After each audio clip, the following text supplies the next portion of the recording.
This is a winery. Yes. And it's also a wedding venue. Yes. And it's also your personal residence. And also a vineyard out there. Oh, what a perfect observation platform up there to see, look down at this. And we're having a dinner here tonight, huh? That is right. Oh, this is going to be really cool.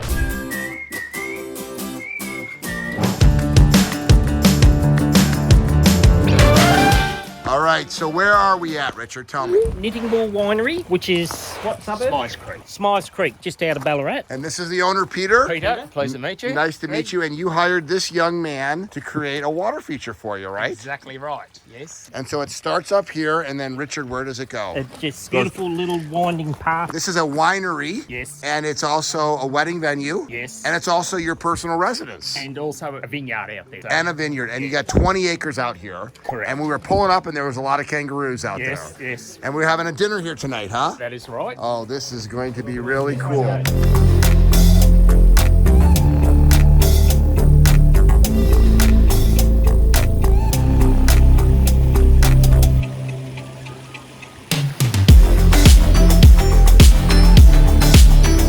So it's just a simple little stream, Uh-huh. just up this section, but then it's got a nice waterfall down this way here. This is just a magical place. Yeah. So it just winds through here. And then people can have meals out here and stuff. Meals and weddings and Oh, and that sound, and then it overlooks this pond. You built this lower pond here. a nice waterfall coming down here lit up. So it was a bit of a wasted space down here, and he wanted to create something to bring the guests down. How long ago did you build this? August 2020, this one was built. Okay, there's Odin, August 2020. This is one of our early. So this is a large aquascape ecosystem pond. Yep. Got the beautiful waterfall. Oh, what a perfect observation platform up there to see, look down at this. We got the underwater lights shining everything up. I like this tree up here, Greg, because Well, I see the Aquascape light.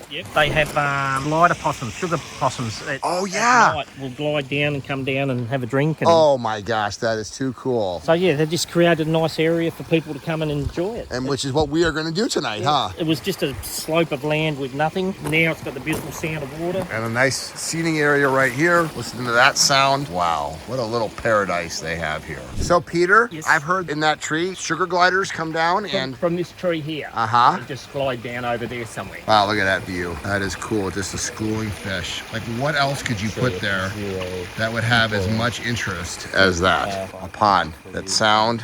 Fantastic. So this is the kitchen, and all right, look at this.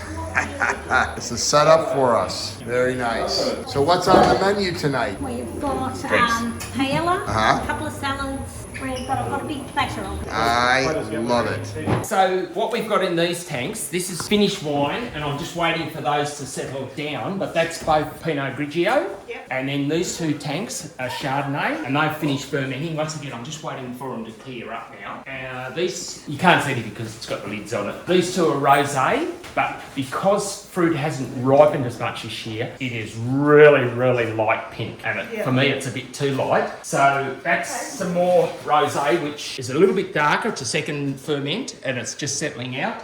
And the one bubbling in there now is rosé. So that, if you want to have a look in there. A little whiff, huh? Oh, wow, listen to that. Hey, everybody says, shh. Wow, you can hear it fermenting. Holy cow. That's a fish. Show them what the fish should look like. Yeah. It's a work in progress, right? I think he went to pull his sleeve up with the beer. So by the time we go to Pandemonium next year in America, that'll be looking really good. That will. I agree with that. Yep. If it's chilled, it settles quicker. And this generates a fair bit of heat. This will get up to about 27 degrees. Have you been walking on this with your feet? No.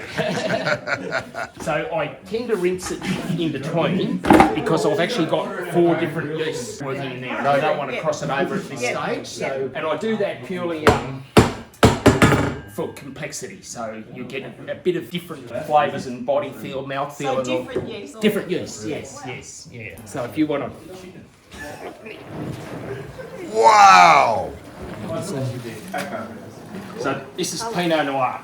Oh, that's really dark, isn't Yes, it? yes. And it'll be a little bit darker this year because I've dragged about 40 litres out of each of these to make that other rosé. Yeah. And it's been a year that's been a bit harder to ripen this year. So it's probably better that I've done that. So the biggest you got is 14 tons? 14.5 tonne. Wow. And this year we only got just over 5.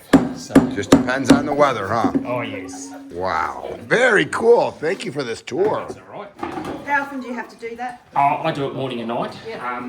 Look, I'll perhaps do it through the day, but really what you're doing is you're just keeping, at this stage now, most of the colour has come out of the skins, Yep. so you just want to keep the cap moist.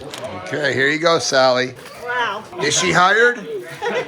So sometimes when you do that first plunge, there's so much build-up of gases and that underneath that pink froth comes out like a volcano. Really? It's incredible. Yeah. So you've got to keep it all sort of under the liquid level so that it keeps it fresh. Yeah, but like the skins, like I said, they'll come up to about here when it's fully in ferment, Yep. and that's purely the carbon dioxide that pushes them up. Yeah. Wow.